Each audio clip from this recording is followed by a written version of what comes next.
আজ আমি এসেছি সন্তোষ মিত্র স্কোয়ার বা লেবুতলা পার্কে।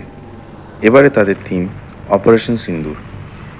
এখনও শেষ মুহূর্তের কাজ জোর কদমে চলছে, আর এদিকে একটা ট্যাঙ্কও নিয়ে আসা হয়েছে। এই প্যান্ডেলে এবারে তারা তুলে ধরবে পেহেলগাম হামলার স্মৃতি, শহীদদের প্রতি শ্রদ্ধা এবং ভারতীয় সেনাদের বীরগাথা।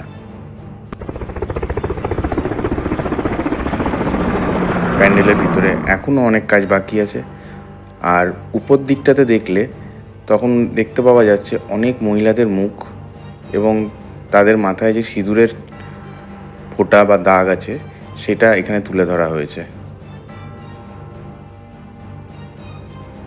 ঝাড়বাতি এখনও লাগেনি, বাট প্রবাবলি আজকের মধ্যেই লেগে যাবে পুরো। আর মাতৃ প্রতিমা অপূর্ব সুন্দর, যেরকম বড় সেরকম সুন্দর। ভিডিওটি ভালো লাগলে please like, share and subscribe.